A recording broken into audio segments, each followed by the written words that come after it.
기도하옵나이다. 아멘. 오늘은 인치심을 받은 사람들, 인치심에 대한 이야기를 좀 나누려고 합니다. 성경에 인치심이라는 단어들이 나오는데 사실 인치다는 것은 도장을 찍는 거잖아요. 도장을 찍다. 사전적인 의미는 계약을 의미하는 것이다. 이렇게 나옵니다. 계약서에 도장을 찍는 것으로 계약이 성립되죠. 계약이 성립됐다는 건 법적인 효력을 갖게 되는 겁니다. 시대가 아무리 발전하고 변했어도 결국에 도장이 찍혀야 문서라는 건 법적인 효력이 발휘되는 거예요. 옛날에도 말할 것도 없고 지금도 도장이 찍혀야 그 효력이 생기는 거죠. 만약에 우리가 결혼을 한다고 하면 아무리 사랑하고 심지어 결혼식까지 했어도 정확하게 혼인신고를 하고 도장을 찍어야 결혼이 법적인 효력을 갖는 거예요. 이혼을 한다고 할 때 아무리 싸우고 지지고 뻗고 말로 무슨 소리를 다 해도 도장이 찍혀야 이혼이 성립되고 법적인 효력이 되는 거지, 아무리 말로 무슨 말을 했더라도 도장이 안 찍힌 상태에서는 이혼이 성립이 안 되는 거예요. 땅을 사고 파고 집을 사고 팔 때 우리가 뭐 내 마음이 있고 다 이야기가 오가고 심지어 돈이 오갔어도 도장이 안 찍히면 나중에 이거는 법적인 문제가 돼요. 반드시 돈을 주면 그 자리에서 도장을 딱 찍었을 때 이게 모든 계약이 성립이 되는 거예요. 서로가 동의가 되는 거죠. 그래서 모든 개인이든 회사든 나라든 어떤 것을 협의를 해서 거기에 도장을 찍고 인을 친다는 것은 그거에 대해서 모두가 거기에 동의했다는 거거든요. 책임도 따라오는 거죠. 왜 성경에 이러한 인치심이란 이 법적인 어떻게 보면 그러한 용어가 등장하냐 하면 우리가 하나님의 백성이 되는 그 과정 속에 이 인치심이 작용한다는 거예요. 인치심이.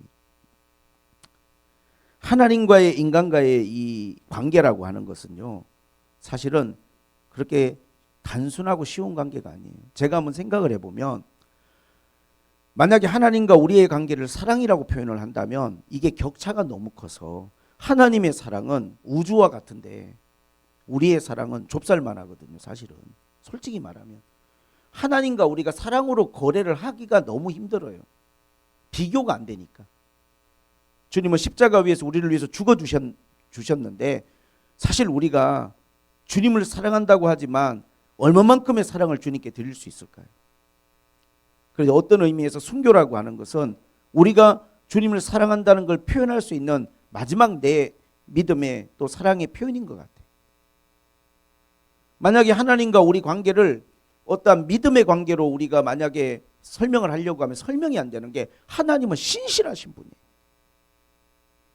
하나님은 변함이 없으시고 정말로 하나님은 우리가 믿어야 될 분이지만 과연 인간이 그렇게 정말로 하나님과 믿음이라는 걸 가지고 관계를 맺을 수 있는 그런 존재인가? 사람은 다 거짓되다는 거 하나님이 아시거든요. 그래서 하나님과 인간관계에서 가장 중요한 것은 언약이에요. 우리가 하나님을 사랑하고 우리가 하나님을 믿는다라고 말하지만 사실은 하나님은 우리의 상황을 너무 잘 아시기 때문에 하나님과 우리 사이에 언약을 하나님은 만드셨어요. 언약, 약속. 하나님의 수준의 언약을 만들어버리면 우린 죽어도 못 따라가요. 하나님이 우리 인간의 모든 상황을 충분히 감안하고 이해하시는 그 베이스에서 언약을 만드셨어요. 그 모든 것들은 하나님과 우리의 관계가 구원의 문제든 삶의 문제든 언약의 관계 안에 있어요. 언약의 관계 안에. 하나님은 약속을 하셨고 그 약속을 이행하시는 분이고 우리는 그 약속을 믿고 그 약속에 순종하는 거예요. 그럼 하나님은 약속을 지키시는 분이라는 걸 우리가 믿으니까. 구원의 문제는 굉장히 지금 시점에서 우리가 중요한 문제죠. 그런데 사실 아브라함을 통해서 우리가 구원의 과정을 우리가 한번 조금 생각해 볼 필요가 있는 게 하나님이 아브라함이라는 믿음의 조상을 부르셨어요. 근데 아브라함은 우상을 섬겼던 사람이거든요. 갈대아 우르에서. 근데 하나님이 아브라함을 부르셨어요.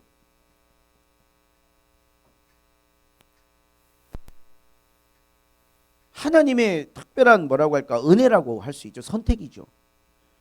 그리고 아브라함은 하나님을 믿었어요. 그래서 본토 친척 아비 집을 떠났고 하나님의 말씀을 순종하려고 했어요. 창세기 15장에 아브라함이 하나님의 백성이 되는 그 과정 속에 어떠한 말씀이 작용을 하고 있냐면 15장 1절부터 보면 여호와의 말씀이 환난 중에 아브라함에게 임하여 이르시되 아브라함아 두려워하지 말라. 나는 너의 방패요 너의 지극히 큰 상급이니라. 아브라함이 이르되 주 여호와여 무엇을 내게 주시려 하나이까. 나는 자식이 없사오니 나의 상속자는 이 다메섹 사람 엘리에셀이니이다. 아브라함이 또 이르되 주께서 내게 씨를 주지 아니하셨으니 내 집에서 길린 자가 내 상속자가 될 것이니이다.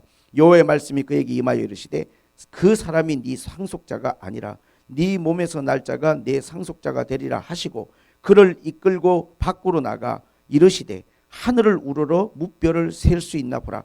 그에게 이르시되 내 자손이 이와 같으리라. 아브라함이 여호와를 믿으니 여호와께서 이를 의로 여기시고. 자, 여러분 한번 보세요. 아브라함은 정말 연약한 믿음을 가지고 있었어요. 하나님의 약속이 실행이 안 되고 정말 자기 아내가 아이를 낳지 못하고 시간이 흘러가니까 하나님의 약속에 대해서 의심했어요. 안 되나 보다. 사람은 그럴 수 있잖아요. 약속을 하고 피치 못하게 못 지킬 수 있으니까 아브라함이 하나님을 그런 인간관계 속에서 생각한 거예요. 그래서 그냥 내가 양자를 하나 삼아가지고 다메섹 사람을 이거라도 있어야 내 어떤 이 모든 것을 상속을 해줄 사람이 필요해. 그냥 죽어버리면 객지에서 뭐가 됩니까? 일궈놓은 모든 터전이. 그러니까 상속자라도 하나 세워야 되지 않겠습니까? 하나님이 아니라는 거예요. 반드시 네 아내를 통해서 내가 약속한 대로 자식을 줄 것이다. 그 말을 하나님 아브라함이 믿었다는 거예요. 믿었다는 거예요. 하나님이 그렇게 다시 한번 확실하게 약속을 해주시니까 그 하나님의 약속을 아브라함이 믿으니까 하나님이 그거를 의로 여겨주셨다는 거예요. 하나님을 믿는 것을. 자, 하나님은 우리에게 계속해서 말씀을 하시고 약속을 하십니다. 근데 우리는 그거를 때로는 내가 못 받아들일 때도 있지만 그 하나님의 약속을 이해가 잘 안 되지만 이해가 안 되죠. 왜? 나이를 먹어가고 애를 낳을 수 없는 상황인데 하나님 주시겠다고 하니까 상식적으로 이해가 안 되지만 그러나 하나님의 말씀이니까 아브라함이 믿었어요. 그러니까 하나님이 그걸 의로 여기신 거예요. 정말 아브라함이 의로운 사람이고 뭐 우리가 정말 아브라함에게서 자랑하고 칭찬할 만한 것이 있느냐 하면 그게 아니고 이건 하나님의 은혜예요. 믿게끔 하나님이 다 도와주신 거예요.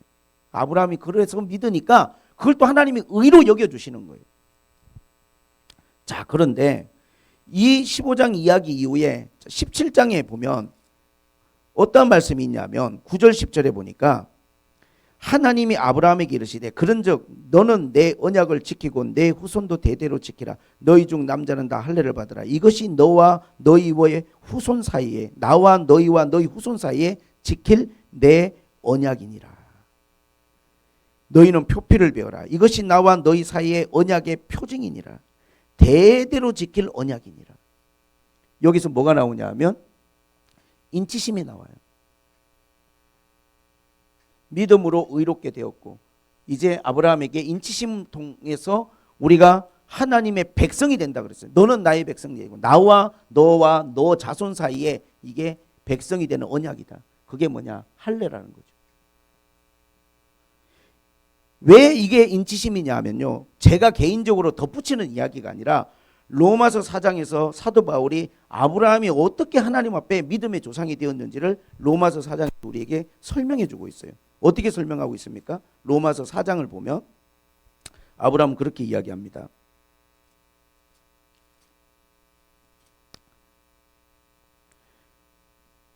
(4장 11절) 그가 할례의 표를 받은 것은 무할례 시에 믿음으로 된 의를 인친 것이니. 보세요. 할례의 표를 받은 것은 무할례 시에 할례 받기 전에 믿음으로 된 의, 믿음으로 된 의죠. 하나님을 믿으니까 의롭게 여기셔 주신 거잖아요. 믿음으로 된 의를 인친 것이다. 뭐가? 할례가. 할례는 그런 의미라는 거예요. 네가 하나님을 믿은 거를 내가 의롭게 여기고 그거에 대해서 하나님이 도장을 찍어주신 거예요. 딱 이렇게. 너와 나 사이에 도장 찍었다. 너 이제 내 백성이고 나와 너는 언약이 맺어진 거야. 그 언약의 인침이 뭐냐면 로마서 4장 11절에 너희가 하나님 앞에 믿음으로 된 의를 인친 것이니 곧 할례를 받는 것이라.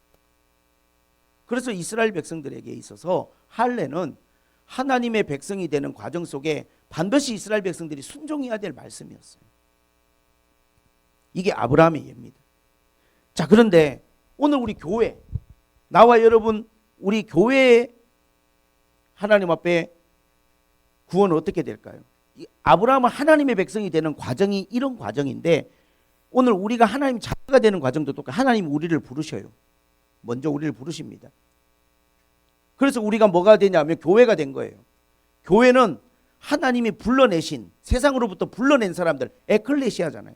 하나님 우리를 불러내신 거예요. 아브라함에게 본토 친척 아비 집을 떠나라, 거기는 우상의 땅, 거기를 떠나라고 한 것처럼 세상으로부터 우리를 불러내서 우리를 교회로 삼아주셨어요. 그리고 우리는 하나님을 믿어요. 그리고 하나님을 믿음으로 우리가 의롭게 되었다는 거예요.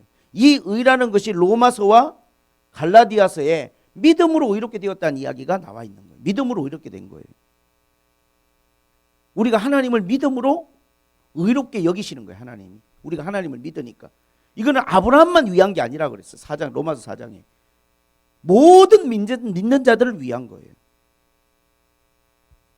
자, 그런데 여기서 중요한 것은 뭐냐면 구약에는 이 믿음에 대해서 할례로 인을 쳤는데 그러면 신약의 교회는 어떻게 인침을 받느냐? 인치심이 문제가 있는 거죠. 어떻게 인치심을 받느냐?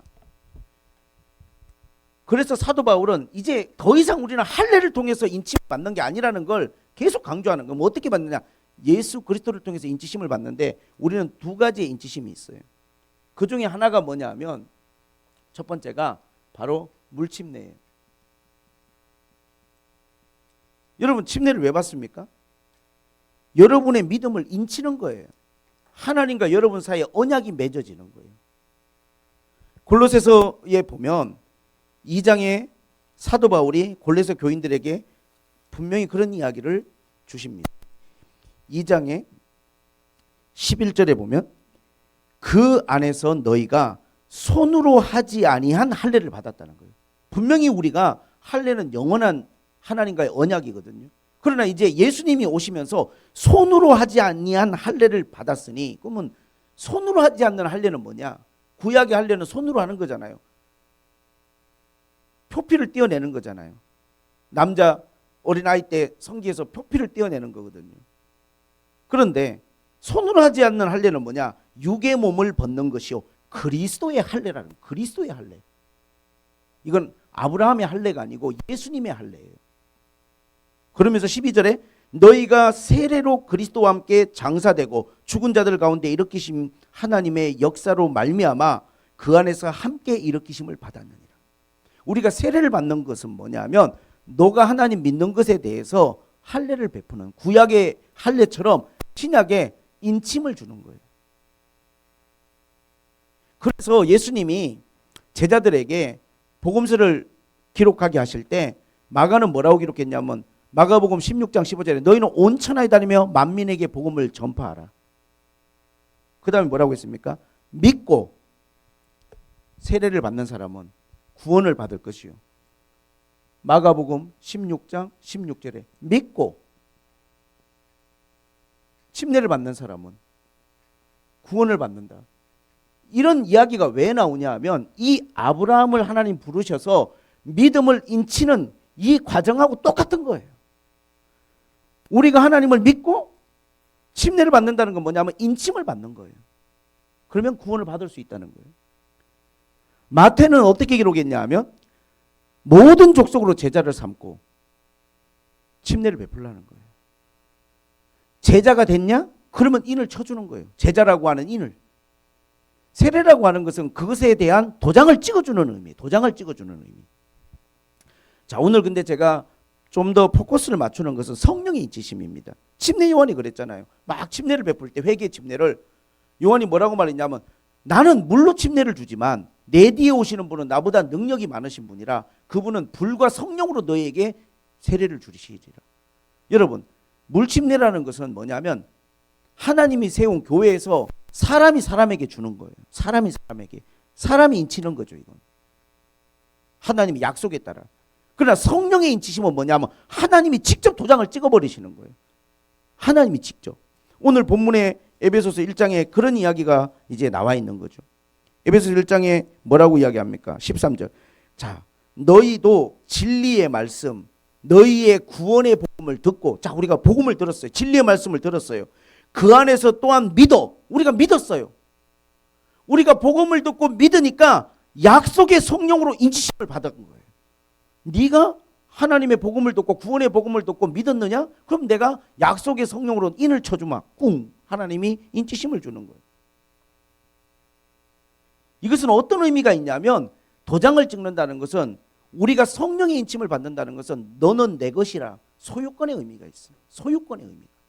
이제 너는 내 것이야. 우리가 그런 찬양 있지 않습니까? 내가 너를 지명하여 불렀나니 너는 내 것이라. 하나님이 아브라함을 부르시고 이스라엘 백성을 부르신 것처럼 나와 여러분을 부르시고 우리가 믿으니까 하나님이 우리의 믿음에 인을 쳐주시는 거예요. 뭘로? 성령의 인을. 성령의 인을. 하나님 도장을 직접 찍어주시는 거죠. 가끔은 우리가 이런 생각이 들어요. 난 너무나 못났는데, 난 너무나 부족한데, 난 너무나 연약한데, 보잘것없는데, 잘났으나 못났으나, 잘났으나 못났으나 너는 내 것이라. 왜? 내가 너에게 인치고 내가 너에게 도장을 찍었으니까. 하나님이 성령의 인을 쳤다는 것은요, 그것은 여러분이 이제 하나님의 소유가 되었고 여러분은 하나님의 백성, 하나님의 자녀가 되었다라고 하는 하나님의 이건 보증이라는 거예요. 오늘 여기 이런 말이 있어요. 뭐가 있느냐? 성령의 인치심을 받았으니 우리 기업의 보증이 되시는 거예요. 보증이 뭡니까? 보증? 사람의 신용이나 사물의 품질 등에 대해서 틀림없이 믿을 만하다고 책임지는 증명이잖아요. 증명서 같은 거. 보증이라고 하는 건 정말 믿을 만하다, 책임지겠다는 증명서. 그래서 보증서라는 게 있는 거고. 그런데 우리가 그럼 하나님 백성이 되었다, 자녀가 되었다. 그걸 도대체 우리가 어떻게, 그 보증이 뭐냐? 그게 성령이라는 거예요. 하나님이 우리에게 성령으로 인치신 게 그게 보증이에요. 어떤 보증이냐? 여러분이 하나님의 백성이 되고 하나님의 기업을 물려받을 수 있는, 이어받을 수 있는 놀라운 축복의 사람이 되었다는 보증으로 성령 주신 거예요. 여러분 깊이 생각해 보셔야 됩니다. 왜? 기업의 보증이라는 게 뭡니까? 왜 기업의 보증일까요? 하나님이 우리에게 주시는 앞으로 그 영광, 하나님의 나라, 하나님의 권세, 그 모든, 이건 사람의 언어로 표현이 안 되는 거예요.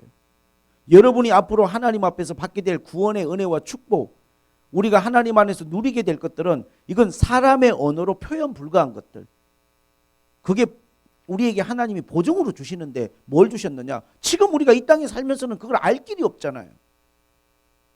어떻게 우리가 하나님의 기업에 대해서 우리가 그거를 느끼며 살아갈 수 있습니까? 그것에 대한 보증서로 주신 게 성령이라는 거예요. 성령의 인을 쳐주신 거예요. 그래서 우리가 성령이 보증이 돼서 약속, 그 얻으신 것을 속량하시고 영광, 그의 영광을 찬송하게. 우리가 비록 이 땅을 살아가지만요, 하나님의 영광을 찬송하고 막 영광을 돌리고 감사할 수 있는 게 우리에게 보증이 있어서 그래요. 하나님 우리에게 확실한 약속만 주신 게 아니고 보증으로 도장을 찍어주세요. 그러니까 한마디로 말하면 여러분이 성령을 주신 게 그냥 하나님의 도장이 찍힌 서류를 주신 거예요. 여러분 가지고 계신 거예요. 그러면 내가 성령을 받았다는 것, 하나님이 성령으로 인쳤다는 걸 내가 어떻게 알 수 있느냐? 여러분, 성령을 받은 사람들은 달라요. 왜냐하면 성령의 생각을 하거든요. 요한복음 14장 26절에 보이사 아버지께서 내 이름으로 보내실 성령, 그가 너희에게 모든 것을 가르치고 내가 너희에게 말한 모든 것을 생각나게 하시리라. 여러분, 우리가 살아가면서 어떤 마음, 어떤 생각은요, 절대 여러분에게서 나오는 게 아니에요. 하나님이 주시지 않으면 절대 나올 수 없는 마음과 생각들이 있어요. 그 어디서부터 나오는 걸까요? 내 본성에서 나오는 게 아니라 내 안에 계시는 하나님으로부터, 성령으로부터 나오는 마음, 생각들이 있어요. 그건 하나님이 주시는 거예요. 그래서 그 성령의 생각과 마음을 따라가면 그거는 생명과 평안이에요. 그러나 성령이 주시는 생각과 마음이 아니라 육신의 생각과 육신의 것들을 따라가면 그건 사망이고 멸망이에요. 우리는 사람이니까 때때로는 이 두 가지가 같이 교차하면서 우리의 마음에서 마음과 생각이 일어나요. 어떨 때는 굉장히 인간적이고 육신적인 마음이 있지만 또 한편으로 우리 마음속에는 한없는 하나님이 주시는 성령의 마음과 생각, 성령이 우리에게 가르치시고 생각나게 하시는 게 있어요. 어느 순간 어느 때 아, 성령이 내 안에 역사하고 계시는구나. 이건 성령이 나에게 지금 감동을 주시는 거구나. 느낄 수 있는 지점. 그래서 여러분, 우리는 성령의 보정을 받았기 때문에 내 안에 성령이 계시다는 걸 우리가 느끼고 알기 때문에 사실은 하나님께 감사할 수 있는 거예요. 막 불안하면서 내 구원 못 받으면 어떻게 하지? 정말 주님 오셨을 때 나는 제외당하면 어떻게 하지? 불안에 떨 필요가 없는 게 성령의 보정서가 있는 사람들. 아, 내 안에는 성령이 계셔. 내 안에는 하나님의 성령이 지금 뭔가 역사하고 계시고 일하고 계셔. 때로는 그 성령이 나로 하여금 기도하게 만드시고, 때로는 그 성령이 나로 하여금 하나님을 예배하게 만들고 뜨거운 마음을 주시고 뜨거운 감동을 주시고, 내가 하나님을 모르면 절대 느낄 수 없는 어떠한 마음들, 내가 하나님을 모르면 절대 가질 수 없는 생각들, 그러한 마음과 생각들을 성령이 내 마음속에서 계속 불러일으키시는 거예요. 그걸 따라서 살면 되는 거예요. 그러나 에베소서 4장에서 우리가 오늘 꼭 기억하셔야 될 게 있습니다. 그것은 뭐냐? 4장 30절에 하나님의 성령을 근심하게 하지 말라는 거예요. 왜? 그 안에서 너희가 구원의 날까지 인치심을 받았다는 거예요. 다시 한번 이야기합니다. 너희가 구원의 날까지 인침을 받고 하나님이 너희에게 보정서를 찍어주셨기 때문에 제발 성령을 근심되게 하지 말라. 왜 성령이 근심하실까요? 이 하나님과의 언약이 깨질까 봐. 여러분들의 잘못으로. 하나님은 절대로 깨지 않아요. 약속을. 인간의 잘못으로, 인간의 불신앙으로 이 약속이 깨질까 봐 성령이 근심하신다는 거예요. 이사야 63장을 읽어보면요, 여기에 대해서 이사야가 정말 우리에게 귀한 말씀을 주셨습니다. 뭐라고 했습니까? 이사야는 그런 말을 합니다. 7절에 내가 여호와께서 우리에게 베푸신 모든 자비와 그의 찬송을 말하며 그의 사랑을 따라 그의 많은 자비를 따라 이스라엘 집에 베푸신 은총을 말하리라. 그가 말씀하시되 그런 실로 나의 백성이요 거짓을 행하지 아니하는 자녀라 하시고 그들의 구원자가 되사 그들의 모든 환난에 동참하사 자기 앞에 사자로 하여금 그들을 구원하시며 그의 사랑과 자비로 그들을 구원하시고 옛적 모든 날에 그들을 드시며 안으셨으나, 하나님 백성으로 택하시고 옛적 모든 날 동안 그 모든 환난에 동참하시고 안으시고 함께하시고 도우셨으나 10절에 그들이 반역하여 주의 성령을 근심되게 하였으므로 그가 돌이켜 그들의 대적이 되사 친히 그들을 치셨다는 거예요. 하나님의 성령이 근심함으로 내 백성 삼고 내 자녀 삼고 그들을 내가 돕고 함께하고 모든 환난에 동참하고 나는 그들의 하나님이었는데 그들이 나를 어떻게 했다고요? 반역했다는 거예요. 성령을 근심되게 했다는 거예요. 여기 오늘 보니까. 그러므로 하나님이 돌이키셨어요. 그들을 치셨어요. 대적이 되어서. 그러면 도대체 이 반역이 뭐냐? 자, 11절부터 이 백성들이 하는 말 보세요. 옛적 모세의 때를 기억하여 이르되 백성과 양떼의 목자를 바다에서 올라오게 하시니가 이제 어디 계시냐? 그들 가운데 성령을 두시니가 이제 어디 계시냐? 그의 영광의 팔이 모세의 오른손을 이끄시며 그의 이름을 영원하게 하려 그들 앞에서 물을 갈라지게 하시고 그들을 기품으로 인도하시되 광야의 말같이 넘어지지 않게 하시니가 이제 어디 계시냐? 계속 하는 말이 뭐냐 하면 이제 어디 계시냐는 거예요. 그 하나님이 우리에게 은혜를 베푸시고 구원하고 홍해를 건너게 하셨던 그 하나님이 지금은 어디 계시냐? 이게 무슨 말이냐면 하나님을 자꾸 못 믿는 거예요. 불신하는 거예요.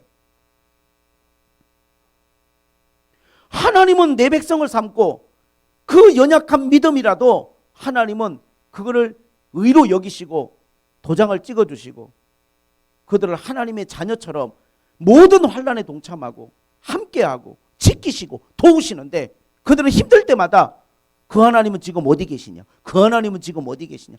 계속 하나님 앞에 불신과 이 반역의 마음을 가지니까 하나님이 돌이키신 거예요.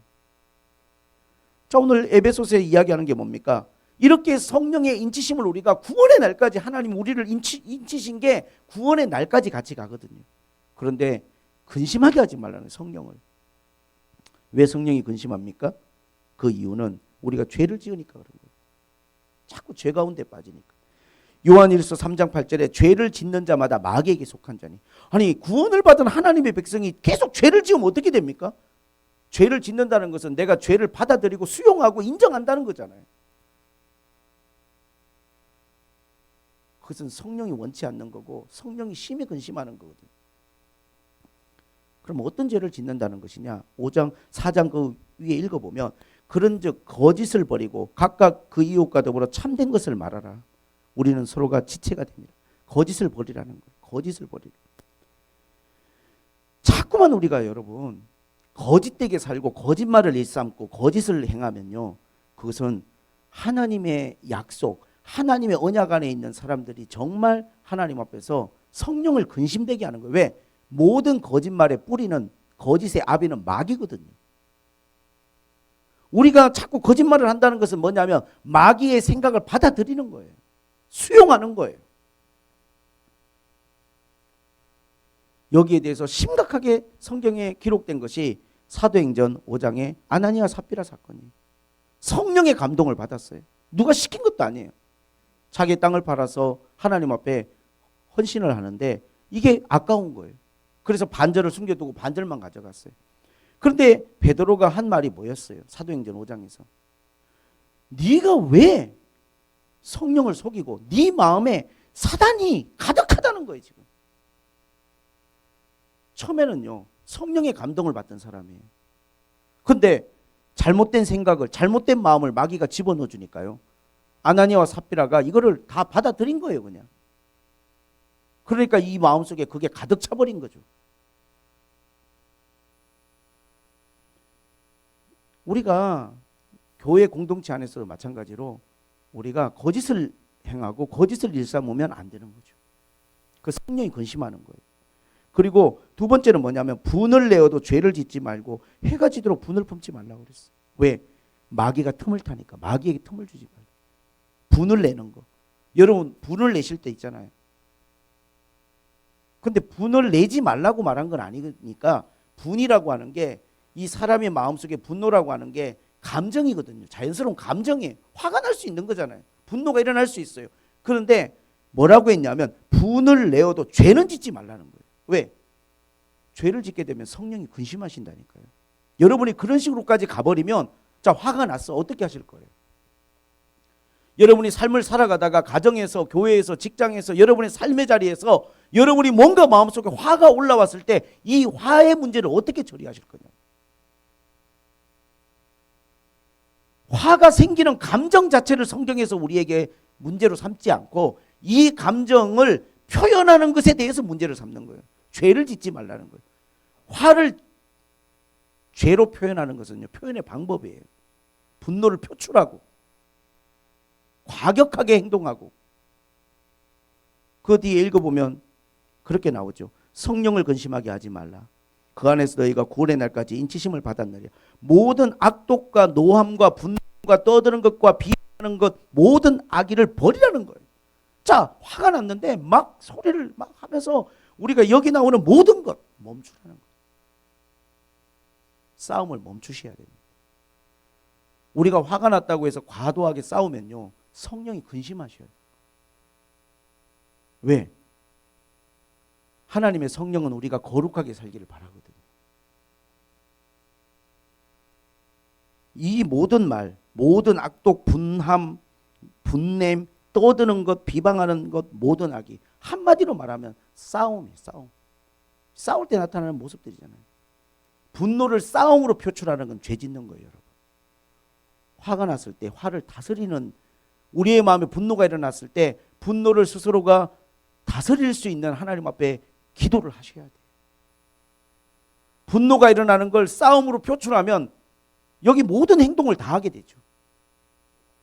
그러면 결과적으로는요, 죄를 짓는 거예요. 분이 나지만 죄를 지어버리면 안 돼요. 그리고 또 하나는요, 뭐라고 말했냐면 해가 지도록 분을 품지 말라는 거예요. 해가 지도록. 자, 화가 났는데 저녁이 됐으면 어떻게 해야 됩니까? 그거 풀어야 돼. 무조건 풀어야 돼. 예수 믿는 사람. 왜? 그거 풀지 않으면요. 그 다음에 보니까 마귀가 틈을 타요. 분노가 식지 않고 지금 마음속에 남아있네. 부글부글 끓는 마음이 지금도 있네. 아직도 불타오르는 마음이 있네. 아직도 뭔가 진짜 마음속에서 막 끓어오르는 마음이 있네. 마귀가 그 마음속에 들어가는 거예요. 마귀에게 문을 열어주는 거예요, 여러분. 내 분노를 식히지 못하면. 그럼 우리 예수 믿는 사람들은 분이 일어나더라도 죄를 짓는 정도로 우리가 화를 표출하면 안 돼요. 죄를 짓는 정도로 화를 표출하면 안 된다. 그리고 해가 지도록 그거를 계속 가지고 있으면 안 돼요. 어떻게든지 그거를 내 안에서 하나님 앞에 기도하면서 찬송하면서 그 마음을 해소하고 화해를 해야 돼요. 어쨌든 내 마음 안에서 그 불이 꺼져야 돼요. 그 불이 안 꺼지면 다 태울 수가 있어요, 여러분. 마귀가 틈을 탄다고 사도 바울은 이야기했죠. 역사적으로 우리가 보면 그 중국이 만리장성이라는 성을 쌓았는데 이게 참 대단하지 않습니까? 높이가 9m거든요. 사람이 기어 올라갈 수 없다는 이야기. 9m니까. 두께가 5m거든요. 성벽이. 이건 절대 무너지지 않는다는 이야기예요. 길이가 3,000km거든요. 3,000km. 이게 돌아갈 수도 없어요. 3,000km인데 어떻게 돌아서 갑니까? 성이 3,000km인데.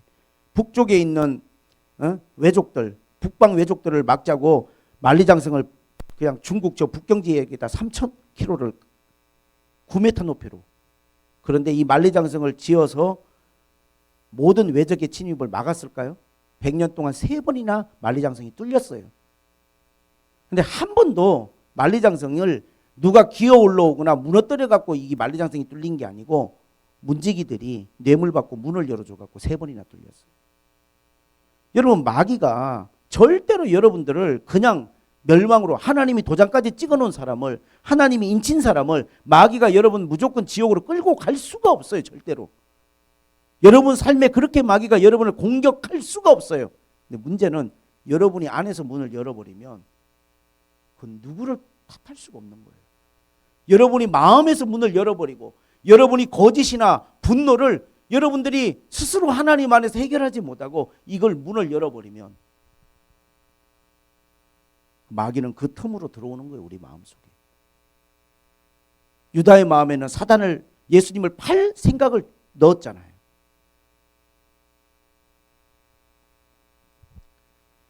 그래서 우리는요, 끊임없이 하나님이 우리에게 성령으로 인을 쳐준 이 인침의 성령의 생각, 그 마음을 따라서 살려고 같이 노력하셔야 돼요. 왜? 하나님의 일방적인 이건 언약이에요. 다 하나님이 손해보신 언약이에요. 다 하나님이 희생하시고 우리는 그걸 믿고 따라가는 것밖에는 없어요. 구원은 그런 문제예요. 하나님이 우리에게 베푸신 너무나 놀라운 은혜예요. 가끔 사람들은 그런 생각을 할 수 있습니다. 성령을 근심하게 하지 말라. 이건 양심의 가책하고는 다른 이야기예요. 누구든지 하나님을 모르고 성령이 없어도 양심의 가책이 있잖아요. 죄에 대한 가책 같은 거. 죄책감 느끼잖아요. 내가 과하게 행동하거나 죄를 지으면 죄책감. 근데 성령의 근심은 그거하고는 너무나 틀린 거예요. 성령을 받지 않으면 절대로 가질 수 없는 자연인이 그러한 마음들이 성령의 근심 안에 있어요. 내가 기도를 너무나 안 한다든지, 내가 예배를 소홀히 한다든지, 내가 하나님 앞에 거룩하게 살지 못할 때 내 마음속에 느껴지는 이 부담감과 하나님 앞에 이 무거운 마음들은요, 성령의 탄식이에요. 여러분으로 하여금 기도하게 만들고 하나님을 찾게 만드는 것은 양심에서부터 나올 수가 없고 하나님이 내 안에서 성령과 더불어 나에게 가르쳐 주시고 말씀해 주시는 거예요. 이걸 따라가야 돼요.